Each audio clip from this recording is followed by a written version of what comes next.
अरबों डॉलर की अमेरिकी जासूसी तकनीक और दूसरी तरफ भारतीय वैज्ञानिकों के हौसले की जंग थी। एक तरफ थीं दुनिया की सबसे शक्तिशाली आंखें और दूसरी तरफ थे मुट्ठी भर लोग जो पूरी दुनिया की आंखों में धूल झोंकने वाले थे। तो सवाल यही उठता है कि उन्होंने ये किया कैसे? आखिर कैसे दुनिया की सबसे बड़ी सुपर पावर को उन्हीं के खेल में मात दी गई? चलिए समझते हैं इस पूरी कहानी को शुरू से।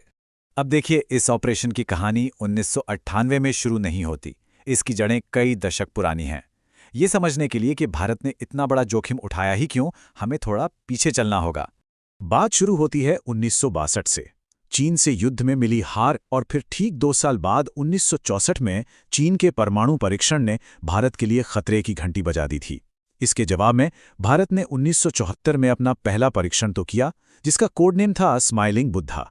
लेकिन 90 का दशक आते आते भारत पर सीटीबीटी नाम की एक अंतर्राष्ट्रीय संधि पर दस्तखत करने का जबरदस्त दबाव बन गया, जो भारत की परमाणु महत्वाकांक्षाओं पर हमेशा के लिए ताला लगा सकती थी।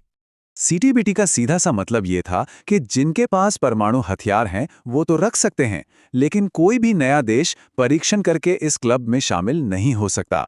भारत के लिए ये करो या मरो वाली स्थिति थी। अगर संधि पर दस्तखत कर दिए जाते तो भारत कभी भी एक परमाणु शक्ति नहीं बन पाता। और इसी दबाव के बीच 1998 की इस महान सफलता से 3 साल पहले 1995 में एक बड़ी नाकामी हाथ लगी थी। एक ऐसी हार जो असल में आने वाली जीत की सबसे बड़ी वजह बनी। हुआ ये कि 1995 में प्रधानमंत्री नरसिम्हा राव ने परमाणु परीक्षण करने का एक गुप्त फैसला किया।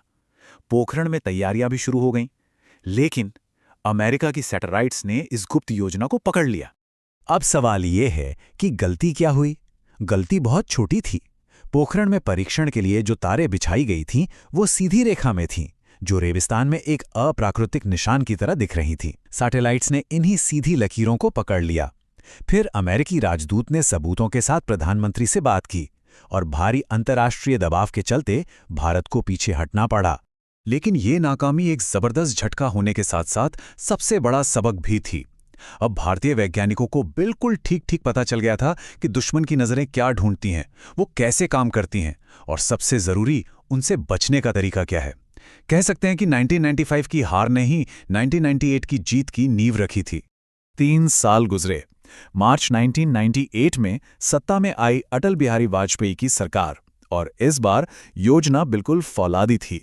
सबसे बड़ी चुनौती तो वही थी, CIA के सैटेलाइट्स को चकमा देना। तो इसके लिए जो प्लान बना वो किसी जासूसी फिल्म से कम नहीं था। देश के सबसे बड़े वैज्ञानिक सेना की वर्दी पहनकर पोखरण पहुंचे। डॉक्टर कलाम बन गए मेजर जनरल पृथ्वीराज और डॉक्टर चिदम्बरम बन गए मेजर जनरल नटराज। ये सब इसलिए किया गया ताकि सेना की सामान्य आवाजाही की आड़ में वो अपना काम कर सकें और किसी को जरा भी शक ना हो। तो काम होता कैसे था, जरा सुनिए बहुत ही बारीकी से। सबसे पहले सैटेलाइट के गुजरने के रास्तों और उनके बीच के खाली समय का हिसाब लगाया गया।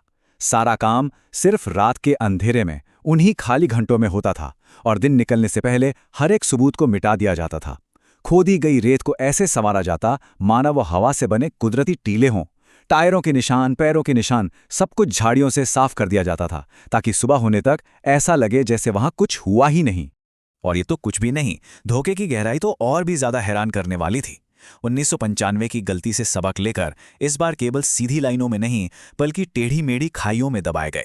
और सबसे नाजुक चीज यानी परमाणु डिवाइस, उसे मुंबई से साधारण ट्रकों में सेब की पेटियों में छिपाकर पोखरण लाया गया था, ताकि किसी को कानो कान खबर ना हो। तो अब सब कुछ तैयार था। मई का महीना, तारीख थी 11। पोखरण में बम जमीन के नीचे अपने गहरे कुओं में स्थापित हो चुके थे। बस एक इशारे का इंतजार था। लेकिन कहते हैं ना, असली परीक्षा तो आखिरी लम्हे में होती है। ठीक वैसा ही हुआ। आखिरी मौके पर किस्मत ने एक खतरनाक मोड़ लिया। हवा का रुख अचानक बदल गया और वो बहने लगी पास के खेतोलई गांव की तरफ। इसका मतलब था कि अगर परीक्षण के बाद जरा सा भी रेडिएशन लीक हुआ तो वो सीधा गांव तक पहुंच सकता था। अब वैज्ञानिकों के सामने एक भयानक दुविधा थी। एक तरफ था मिशन रद्द करने पर पकड़े जाने का डर, और दूसरी तरफ अपने ही देश के नागरिकों की जान का खतरा। दिल्ली में प्रधानमंत्री वाजपेयी तक ये खबर पहुंची। कहते हैं कई घंटों तक सबकी सांसें अटकी रहीं। फिर दोपहर में हवा का रुख वापस सुरक्षित दिशा में हो गया और दिल्ली से एक शांत लेकिन चट्टान की तरह मजबूत संदेश आया, आगे बढ़ो। दोपहर के 3:45 बटन दबाया गया, कुछ पलों की खामोशी, और फिर धरती एक सोए हुए दैत्य की तरह कांप उठी। रेत और धूल का एक पहाड़ आसमान की तरफ उठा। भारत ने एक साथ 3 परमाणु परीक्षण सफलतापूर्वक कर दिखाए थे। ये खबर दुनिया भर में एक धमाके की तरह फैली। प्रधानमंत्री वाजपेयी ने खुद प्रेस कॉन्फ्रेंस में ऐलान किया, भारत अब एक परमाणु शक्ति संपन्न राष्ट्र है। और बात यही नहीं रुकी। इसके ठीक 2 दिन बाद 13 मई को भारत ने 2 और भूमिगत परीक्षण किए, जिससे कुल संख्या 5 हो गई। ऑपरेशन शक्ति पूरी तरह से कामयाब रहा। वॉशिंगटन में तो जैसे भूचाल आ गया। अमेरिकी मीडिया ने इसे दशक की सबसे बड़ी खुफिया विफलता का नाम दिया। CIA को यकीन ही नहीं हो रहा था कि भारत ने आखिर ये कर कैसे दिखाया। इसके बाद जो हुआ वो भी कम दिलचस्प नहीं है। अमेरिका समेत कई देशों ने भारत पर कड़े आर्थिक प्रतिबंध लगा दिए, लेकिन भारत सरकार और यहाँ की जनता ने डटकर इसका सामना किया। धीरे धीरे दुनिया ने यह मान लिया कि भारत को ना तो झुकाया जा सकता है और ना ही नजरअंदाज किया जा सकता है। नतीजा, कुछ ही सालों में सारे प्रतिबंध हटा लिए गए। तो देखिए, पोखरण 2 सिर्फ एक सैन्य परीक्षण नहीं था, ये एक ऐलान था। एक ऐलान कि एक देश सिर्फ साहस, बुद्धि और फौलादी इच्छा शक्ति के दम पर अपना रास्ता खुद बना सकता है। ये उन गुमनाम नायकों की कहानी थी जिन्होंने दुनिया की सबसे तेज निगाहों के सामने अदृश्य होकर इतिहास रच दिया। तो ये कहानी हमें ये सोचने पर मजबूर करती है कि एक राष्ट्र को अपना मुकद्दर खुद लिखने के लिए आखिर क्या कुछ करना पड़ता है।